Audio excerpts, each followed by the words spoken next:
So I switched to English, and I'm delighted to introduce Sheila Jeffreys to you.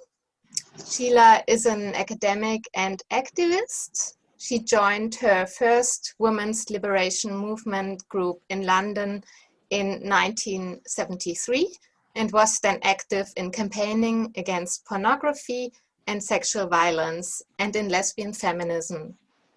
She moved to Australia in 1991 to teach feminist politics at the University of Melbourne, where she set up the Australian branch of the Coalition Against Trafficking in Women. She retired back to the UK in 2015, where she's involved in the Women's Human Rights Campaign and is writing another book on male sexuality. She's the author of 10 books on the history and politics of sexuality, most recently her autobiography, Trigger Warning, My Lesbian Feminist Life, which was published last month. So, we're happy to have you here, Sheila. Over to you now. Thank you very much, Stephanie. Hello, sisters. Thank you for inviting me to speak to you today. I'm going to talk about the importance of challenging all forms of men's cross-dressing behaviour, both political and cultural. The imitation of members of an oppressed class of persons, women, by members of the oppressor class, men, whether for sexual excitement or entertainment, is harmful to us.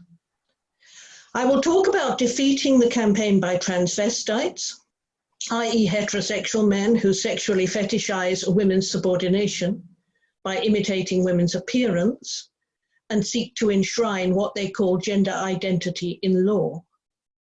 But I will also talk about the problem of drag, i.e. cross-dressing behavior by gay men, and why it's important that those who are campaigning against men's gender identity rights also challenge this gay male practice. The campaign for gender identity rights violates women's human rights by gaining access by men to all women's spaces and opportunities and erasing women. Drag is different in its effects. It is also based upon imitating women, in this case ridiculing women for entertainment, and is being normalized in a way which makes this form of woman-hating central to mainstream culture. I am one of the authors of the Declaration on Women's Sex-Based Rights, which was launched in 2019. The Declaration is a response to a men's rights movement, which was set up by men who are transvestites. Transvestism, according to the DSM, the American Diagnostic and Statistical Manual, consists of men's sexual practice of dressing in women's clothes and body parts, and imitating exaggerated forms of femininity for masochistic sexual excitement. In recent decades, the transvestite activists have developed a new and more respectable name for themselves, transgender, and claim that a man should become a woman. These men are hell-bent on hiding their sexual motivations. They claim that their problem is one of biology. They just somehow have an essence of womanhood, which they call gender identity, in their completely male bodies. The research shows that many people, particularly surprisingly those on the left side of politics, will support a group of people and their practice if they consider it to be based in biology rather than choice or environment. For this reason, it is very important that we are clear that men can neither change sex nor be possessed of an essence of womanhood. The Declaration is a response to the fact that in countries all over the world, transvestites are gaining legal rights to destroy all that women have won over decades of campaigning for our human rights. We wrote it to remind women of what our rights as women are in United Nations conventions, and specifically CEDAW, the Convention on the Elimination of All Forms of Discrimination Against Women. We showed how men who claimed to have gender identities that entitle them to pretend to be women in women's spaces, prisons, toilets, shelters, in politics and in policy, threaten women's rights. It had become clear that transgender activists had achieved policy capture. Governments and legislatures were serving men and promoting their desires with no concern for or consultation with women. The men's rights movement began in the late 1990s.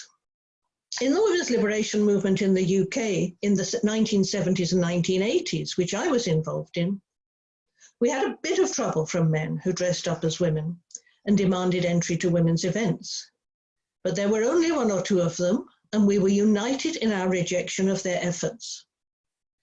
Both in the UK and in the US, the majority of feminists were angry that men behaved like this, and certainly did not see them as women. We saw these men as making a mockery of women. Lesbians at that time were not transgendering. The trend towards some lesbians choosing to transition did not begin until the 1990s. There were two kinds of men who cross-dressed. The minority were men who felt that they must be women because they were attracted to other men and too self-hating to love men as men. The majority were heterosexual men who gained masochistic sexual excitement from luxuriating in women's oppression. In the 1970s and 1980s, transvestites began to organize themselves into support groups. And in the 1990s, these support groups became the nucleus of a men's rights movement. The development of the pornography industry stimulated these men and increased their confidence and numbers. The internet enabled them to network. The increased confidence led to them claiming to actually be women, which transvestites generally did not do before this time. Some transvestites began a campaign to gain what they called gender identity rights or transgender rights.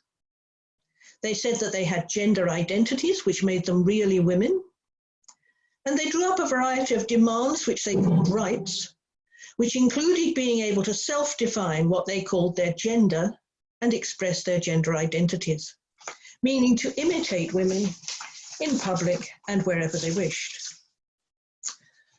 What is now called gender is what we used to call sex role stereotyping. We understood this stereotyping to be fundamental to the oppression of women. Indeed, in 1979, the Women's Convention, the Convention on all forms of on the elimination of all forms of discrimination against women, stated the government should seek to eliminate sex role stereotypes because they were the basis of the oppression of women. Unfortunately, precisely the stereotypes that made women subordinate, oppressive and painful beauty practices like high-heeled shoes were those that excited male masochists, and they fought to retain them. When this men's rights movement got underway in the 1990s, feminists did not know what was happening. I was writing about transsexuals at this time and about the new problem of some lesbians having hormones and surgery to simulate men. But I did not know that the men were organizing legally or becoming a force to be reckoned with. In the early 2000s, some of these men began to organize to change the laws in their own countries and internationally. In the UK, the result of their efforts was the 2004 Gender Recognition Act. This act created a process by which people could change what was called their gender, which was not defined. They had to come before a gender recognition panel, have the support of 2 doctors, have lived in their preferred gender for 2 years, and get a certificate which was used to show that they had changed sex, or gender, as it was called. This meant that the sex stereotypes which feminists were determined to abolish had been written into law. Men who dressed as porn stars or teetered about in high heels and makeup were seen as what women are. I was living in Australia at this time and did not know about the Act until it had gone through. UK feminists were not consulted or aware of this legislation. The transvestites, having achieved so much success, went on to ratchet up their demands. Now they wanted to make it easier for men to get legal status as women by making it possible to self-identify, i.e. a man could just say he was a woman and get all his documents changed with no need for a diagnosis or any process of assessment.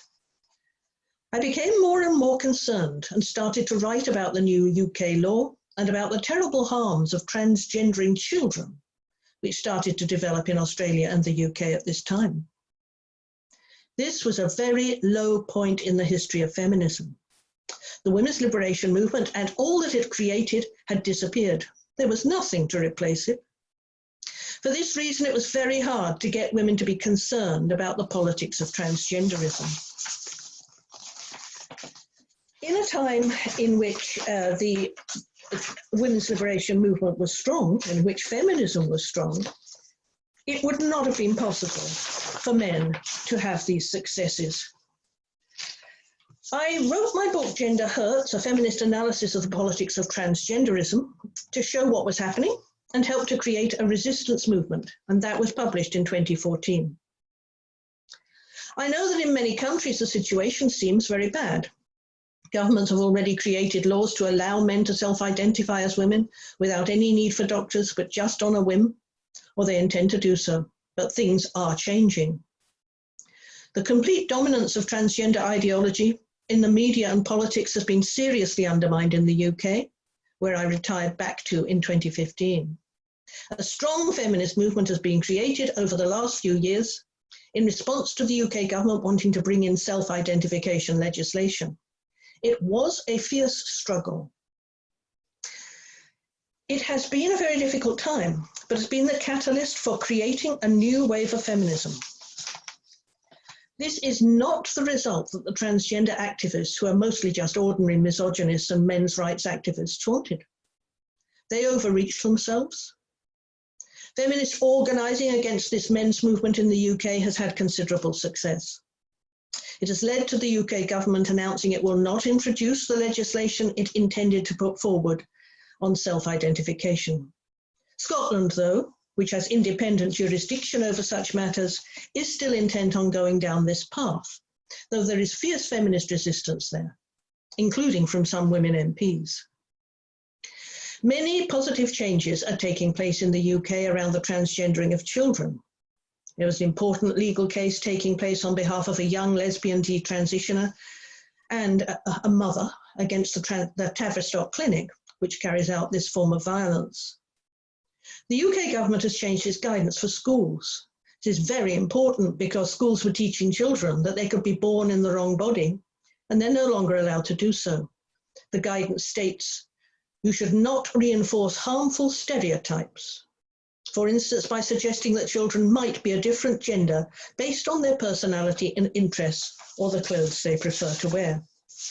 Instead, schools are required to teach that sex role stereotyping is wrong and that boys and girls may play with whatever toys they like and wear whatever clothes they like without being told they're actually transgender. Many more people are speaking out, like the Harry Potter author J.K. Rowling. Because there are so many, women are becoming less afraid, and this makes them speak out too. There is a very changed atmosphere. I say this to bring a little optimism to what is a very hard struggle. There is still, though, much to be done, particularly in relation to the way that the practice of men's cross-dressing has permeated male-stream culture.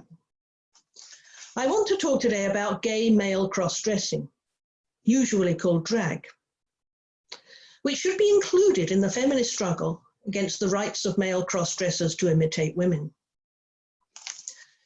At the same time as transvestites, men with the sexual paraphilia of being sexually excited by women's subordination, were campaigning so successfully for their rights to imitate women in law and public, gay male drag artists were normalizing their practice. In the 1960s and 70s, gay men did drag performances in a few pubs, mainly for other gay men. It was an underground culture of woman-hating.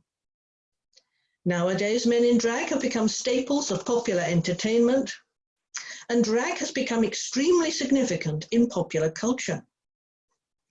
Today, the hit show RuPaul's Drag Race, which started in 2010, in which men dress up as women to compete for prizes, has a number of spin-offs, and 2 collections of academic articles simply on this show have already been published. There are many similar shows that have been commissioned as a result of its success. The expression of hatred towards women in drag performances is routine. A good example is the fact that the word fishy is thrown around. Fish is a word from the woman hatred of gay male culture and refers to women according to the supposed smell of women's genitals. The framework for judging the show is composed of a 4-letter word, which is insulting precisely because it refers to women's genitals. C for charisma, U for uniqueness, N for nerve, and T for talent, i.e. C-U-N-T. I always spell this word out rather than saying it because it is such a terrible word in the way it's used against women. The most significant evidence that drag has become mainstream is the existence of Drag Queen Story Hour. In Drag Queen Story Hours, drag queens read books to toddlers at libraries, museums, and galleries under the banner of teaching children about diversity. This is a recent development. In the UK, it originated in Bristol, where it was set up for Bristol Pride in 2017. And it was modelled on the Drag Queen Storytime in California. The propaganda of Drag Queen Storytime is that it teaches diversity. The US Drag Queen Storytime website proclaims, Drag Queen Storytime captures the imagination and play of the gender fluidity of childhood and gives kids glamorous, positive, and unabashedly queer role models. Other aspects of diversity seem to be neglected. Lesbians and gay men who do not cross-dress have not been invited to read to children. It would be interesting to know whether this is happening in Germany too, or whether it is confined to the Anglosphere. And in fact, Stephanie has already said to me that it's starting to happen in Berlin. Drag queen performances are not about positive role models for children. They are sexual performances in which the gay male practitioners gyrate and twerk and display their crotches. Drag queens are often involved in gay male prostitution, and the acts promote their services. Drag queen names regularly reference the sex industry. The featured drag queen who performed for toddlers in schools in Bristol in 2017 calls himself Miss Beaver, a term used in the culture of pornography to mean women's genitals. The online slang dictionary defines a beaver shot thus: a pornographic photograph graphically displaying the beaver, i.e. external female genitalia. Many of the names adopted by drag queens indicate the cultural values of prostitution, male gay sexual practice, and the hatred of women and women's bodies. One list of the funniest drag queen names on the US Pride website includes the following: Anna Borschen, A Very Good Lay, Molestia Child, Phallic Cunt, Lucy Stool, and Olive D. Cox. There is no evidence that Molestia Child has been involved in Drag Queen Story Hour, but the very existence of this in a list of funny drag queen names suggests a drag queen culture that is hostile to children and at least permissive about child sexual abuse. The public authorities who invite drag queens to speak to children may be unfamiliar with the origins and values of drag culture. There was considerable controversy over the decision early in 2020 to invite a drag queen, along with the lesbian Scottish National Party MP, Mhairi Black, to visit a primary school in Scotland in honour of Lesbian and Gay History Month. The local council says it had been unaware that the drag queen had sexually explicit material on his social media profiles. But his name, Flowjob, which refers to a sexual service of fellatio called a blowjob, should surely have provided a clue. Apparently, however, he was introduced simply as Flo. The head teacher said that the children were keen to hear from members of the LGBT community. On top of the list was to invite a drag queen into school to talk about her experiences growing up and her job. Concern was raised after Flowjob's social media profile was discovered subsequent to the event. Mary Black said those who complained were guilty of homophobia. One offshoot of the normalization of drag is the phenomenon of drag kids. Drag kids are children who are inducted into drag performances at drag queen competitions and in clubs and drag venues. The most well-known is Desmond Napoli's, whose drag queen name is Desmond is Amazing. The child was inducted into drag by his mother, who said she observed him being interested in watching RuPaul's Drag Race on television when he was 2 years old. From that point onward, she trained him to be a drag queen. By the age of 8, he was voguing throughout a gay pride parade. He was taken up by drag queens and now dances professionally at gay pride events and clubs. As a celebrity, he or his parents make money from the endorsement of products and tips at his performances. Video of him dancing in a gay bar at age 11 in 2018 and being tipped by the adult gay men in the audience caused some controversy. Gradually, more drag kids are being discovered in talent shows and exhibited in clubs and competitions and on television shows. The practice of drag mocks and degrades women in the same way as dressing up in blackface mocks and degrades Black people.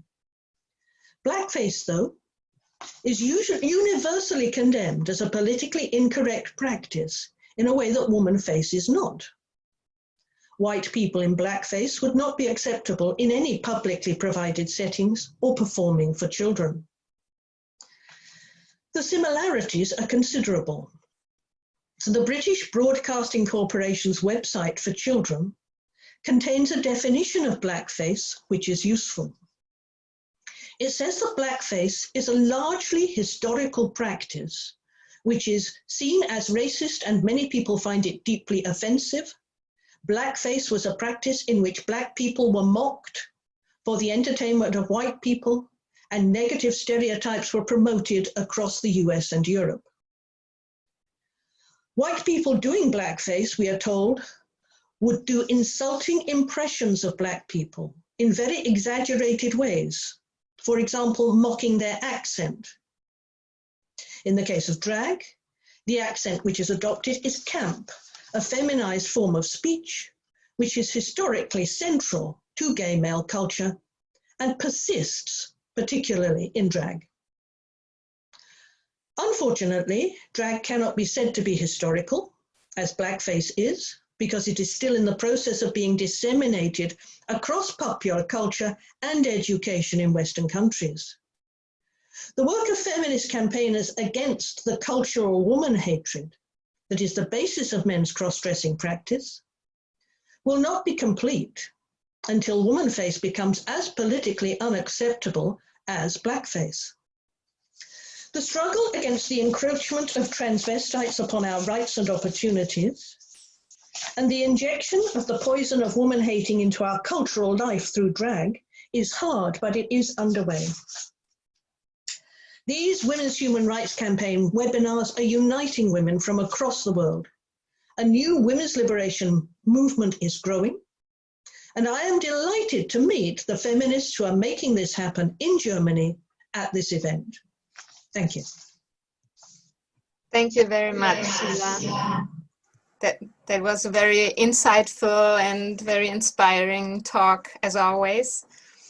So the participants are invited to ask questions to Sheila now, and I will start with a noun question, which is, there is a German, something like a Gender Recognition Act since 1980 already. And because of decisions made by the Federal Constitutional Court, the Bundesverfassungsgericht, it is about to be updated now. So what are your recommendations to the German government concerning this? Well, I had a quick look to see what that legislation was. And of course, because it was from 40 years ago, it doesn't use the term gender, and it talks about transsexualism. And the piece of that act, which allows men to change their sex on legal documents and so on, the bit of the act that the court said was unacceptable was that it requires men to have surgery to remove their genitals. And that, of course, is a very terrible thing. And states should not be able to do such things. They cannot require the mutilation of any person.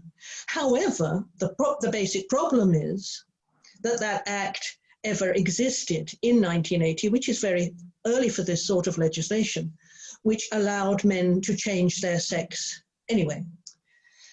So in terms of what's being suggested now, it does seem to be simply that requirement that the genitals be removed taken out of that legislation. And indeed, in the British Act from 2004, there is no requirement that men have to have their genitals removed. The thing to watch, I think, for German feminists is whether anything is added to this. They need to look at the language and whether gender identity is going to be put into this act, whether self-identification is going to be put in so that men can just say that they're women without having to do anything, without a diagnosis, without living 2 years, doing the real life test, and so on and so on. I don't know what's being proposed around all of that. I think the problem that we have is that we must not just fight self-identification, but we have to fight these original forms of legislation which say that it's possible, and this is an absurdity in law, which say that it is possible for men to become women. It's much clearer why there's a very serious problem here, because in this country, the question has been about gender identity and very clearly simply about sex stereotypes. Your old legislation is about something called transsexualism. And there are a lot of people who think transsexualism is somehow different, that might be about some genuine gender dysphoria that someone has in their heads, whereas a lot of the men these days are just transvestites who are just dressing up in the clothing. But in fact, of course, it all comes from the same source, and the transsexuals are the ones who have fought for and created the men's rights movement. They would have been called transsexuals once upon a time. But the language of transgenderism was adopted and the whole concept became much broader. So I don't know what I can say really, because I'm not sure exactly what's being proposed here. So it's okay. Just for as an information, the requirement to be mutilated is not there anymore. It's just the government, actually, they want to get rid of this transsexual law, and they want to establish a self-ID law. That's no, that's not the plan of the government, but of the opposition. The opposition wants it. So in fact, the law has already been changed. No, there's still a transsexualism law, and the opposition says they want to get rid of it, but make a new self-ID law. Okay, but the court has not required that. The court only required the removal of the mutilation. Yeah, the court says the transsexual law has some fault things in it, and it has to be updated at least. Yeah. Okay. Okay. So absolutely, you need to be fighting. Yeah. Gender self-ID. There is no question. Yeah. You started. We did. Yeah. And another question would be, what do you think, why has transgenderism become so influential at this point of history? Well, as I said a little bit in my talk, the transvestites have been around for a long time. I mean, the early sexological writings in the first part of the 20th century had case histories about transvestites, men who were sexually excited by wearing women's clothes. And it was seen as a paraphilia, a sexual paraphilia. What's happened in recent years is in the 1960s, 1970s, a lot of men who were involved in various forms of sexual paraphilia started to create support groups for themselves. For instance, in the 1970s, nappy fetishists, men who like to wear nappies and pretend to be babies and so on. There was a support organization set up in late 60s, early 1970s. As a result of the sort of sexual revolution, all of these forms of men's sexual interest started to develop, and they formed organizations for themselves. But it wasn't really until the 1990s that the whole development of pornography, which has, of course, created a huge wave of interest by men in engaging in this practice and many, many other paraphilias, really gave a boost to these men, and it enabled them to organize, because the internet enabled them to organize in groups where they could discuss their pornography and their interests and so on. So that's really what created this movement in the 1990s. And that's why it's happening at this time. I think, as I said in my talk, the reason that feminists never challenged any of this, partly I think it was because feminists have not looked at male sexuality. They haven't looked at what men were doing. They have concentrated on protecting women and not examined what men were doing. But also there was a very, very low point for feminism in the late 90s and in the early 2000s. There was very little feminism around. So women were not fighting what was happening. I think we just did not see it coming. I did see it coming fairly early, but most women had no idea. I suspect that most feminists had no idea at the time that the 2004 legislation was happening in the UK. I suspect they didn't know, which is, I know, kind of shocking, because now we do know, and now we are looking. Women don't know what men's pornography is. They don't see it usually. They don't know what men's sexual practices are. And I think there are probably still a lot of women who actually think that, you know, there are these men, these poor men who have this gender dysphoria, who need our sympathy, and that it's nothing to do with sex. I think there's a lot of women probably who still think that, even though we are working very hard to actually show what's going on. Yeah. And do you think that men who claim to be women think they are women by themselves? What do you mean? If they're, you know, the men who pretend to be women, do you think they really think they are women, or do they just say they are women, you know? Oh, very, very good question. I think that the vast majority of those who created this movement, of course, absolutely don't think they're women. They know who they are. They know what they're sexually excited by. But of course, they had these problems, such as that they wanted to be able to get treatment on national health systems. So they couldn't just say, we're transvestites, we're fetishists, you need to give us hormones, possible facial surgery, or whatever it is that they wanted. So they had to make up some picture of themselves as a special kind of person. And of course, in order to be able to go into women's toilets and get the erections from pretending to be women in there and so on, they had to be able to say that they needed the rights of gender expression and so on. So yes, they've created an extraordinary ideology, which I'm sure the vast majority know is absolutely absurd. There are some men who I think do get very confused and distressed. There's no such thing as genuine gender dysphoria, otherwise middle-aged heterosexual women would have it, and they don't. But there are some men who get so distressed by the pornography use that they become very, very depressed.